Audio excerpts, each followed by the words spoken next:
Voando por um tempo, você percebe que a aviação tem muitos mitos de hangar repetidos como se fossem dados do manual. Um dos grandes é assim: depois da guerra, a Grã-Bretanha fez algo incrivelmente estúpido. Eles venderam seu melhor motor a jato para Stalin, que o copiou e fez o MiG-15. E alguns anos depois, tripulações britânicas e americanas estavam sendo atacadas na Coreia por uma aeronave movida por um projeto britânico. É uma ótima história, mas bem mais complexa que as frases de efeito do YouTube ou comentários. Mas como a Grã-Bretanha acabou vendendo motores a jato para os soviéticos em 1946, eles eram realmente tão ingênuos assim. Para entender essa decisão, esqueça a imagem da Guerra Fria e volte a 1946, Grã-Bretanha. Após a guerra, o país está financeiramente destruído. 6 anos de guerra total esgotaram as reservas, o império está ruindo. John Maynard Keynes alerta os ministros sobre um Dunkirk financeiro, não aéreo, mas no balanço patrimonial. O racionamento ainda está em pleno vigor. Em 1946, após uma colheita ruim, a Grã-Bretanha até teve que racionar pão pela primeira vez. É assim que as coisas estão apertadas. Alimentar cerca de 40 milhões de pessoas exige importar grandes quantidades de grãos, sendo um dos poucos locais capazes de fornecer tanto trigo de forma confiável. A União Soviética. Além disso, a política não é tão simples quanto o Ocidente versus soviéticos. Mesmo assim, o Exército Vermelho parou de lutar com britânicos e americanos. As Nações Unidas estão sendo criadas. Há muitas desconfianças mútuas. Mas em Londres, ainda há esperança de que, se todos agirem bem, um acordo estável para o pós-guerra seja possível. Muita gente ainda não percebe o quão fria a Guerra Fria vai se tornar. E ainda tem o relacionamento complicado com Washington. A Grã-Bretanha precisa urgentemente de um empréstimo dos Estados Unidos da América para se manter solvente e consegue um de cerca de 3,45 bilhões a longo prazo, com juros baixos. Mas isso não parece uma recompensa por terem resistido firmemente em 1940, parece mais um acordo comercial duro. Logo depois, os Estados Unidos da América aprovam a Lei de Energia Atômica e encerram a cooperação nuclear. Embora os cientistas britânicos tenham sido essenciais no projeto Manhattan do ponto de vista britânico, isso soa como um simples "obrigado pela ajuda". Agora os brinquedos de verdade serão só nossos. Clement Attlee, novo primeiro-ministro, este é o seu mundo. Você está quebrado, sua população raciona e você depende do trigo soviético.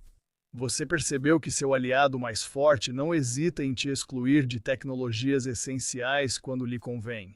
E você está tentando manter algum tipo de relacionamento funcional com as duas superpotências emergentes. Attlee é socialista, sim, mas ele não é um admirador secreto de Moscou. Este é o homem que vai aprovar o próprio programa nuclear britânico e dar sinal verde para operações secretas contra o Bloco Oriental.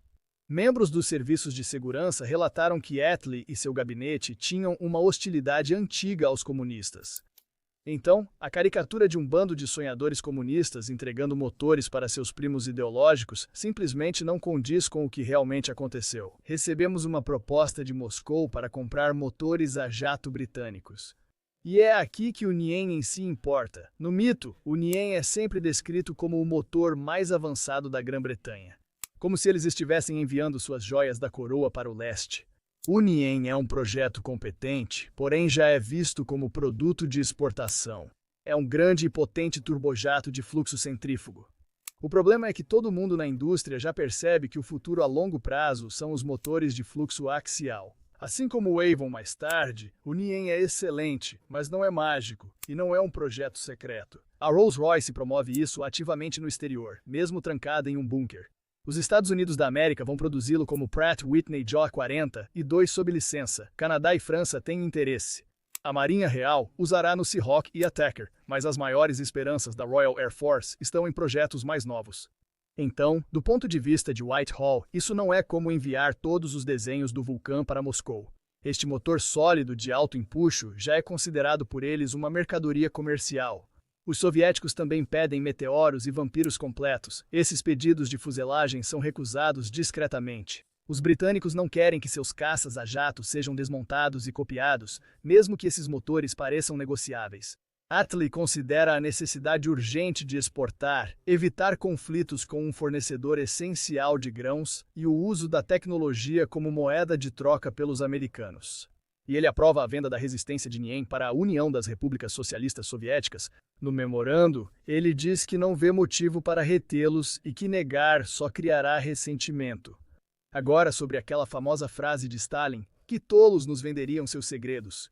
Costuma-se contar isso como deboche após o acordo, como se ele risse dos britânicos. Uma vez que os motores estão nos hangares dele, a ordem dos acontecimentos, na verdade, é o contrário.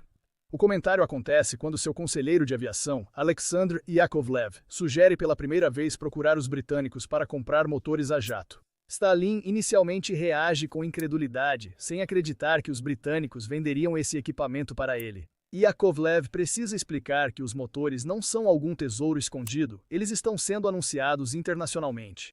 A citação não prova a estupidez britânica, mas mostra como a política de exportação deles parecia estranha para o Kremlin.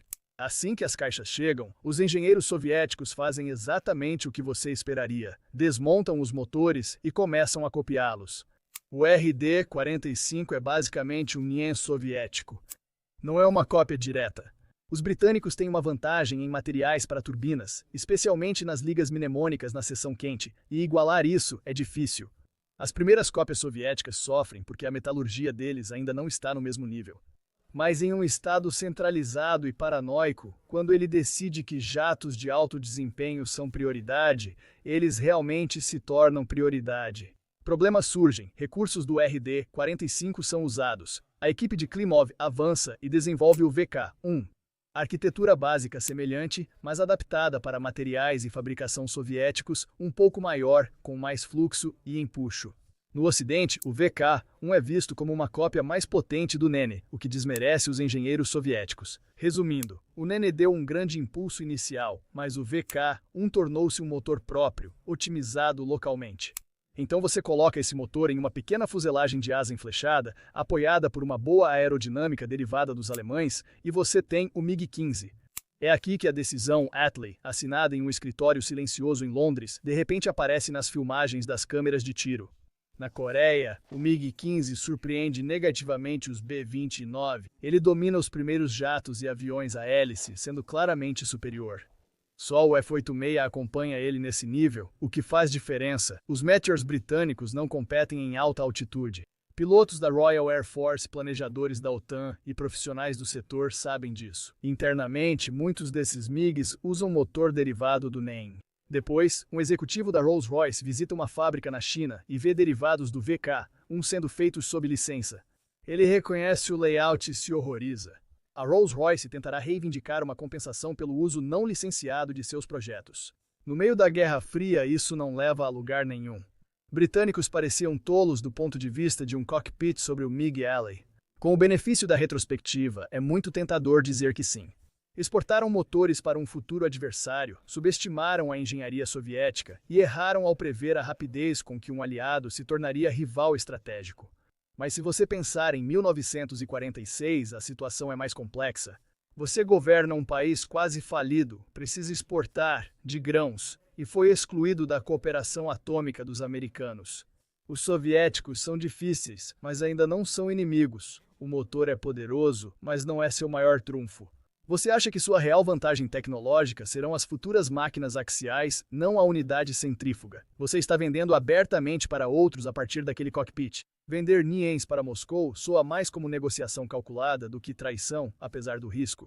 O hardware de exportação de hoje em troca da comida e moeda estrangeira de amanhã. Além de um pouco de boa vontade com um vizinho sensível, mais importante, o verdadeiro erro foi avaliar mal a ameaça. Presumiram que os soviéticos demorariam anos para igualar os materiais das turbinas britânicas. Eles acharam que Nien estava tão longe da vanguarda que isso não faria diferença. Presumiram que você poderia tratar a União das Repúblicas Socialistas Soviéticas de Stalin como só mais um cliente difícil. No final, os soviéticos conseguiram contornar as questões materiais. Incorporaram as lições de Nien em seus próprios projetos e colocaram um excelente caça em serviço. A impressionante velocidade do MiG-15 rumo à supremacia começou com um acordo assinado em Londres.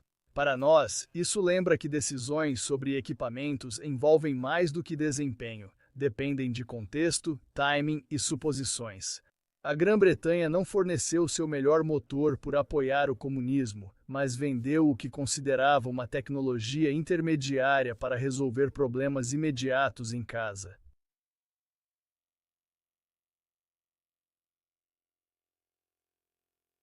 Quatro anos após a assinatura dos papéis de exportação, a conta foi paga em altitude, entre rastros de condensação e fogo de canhão, do outro lado do mundo.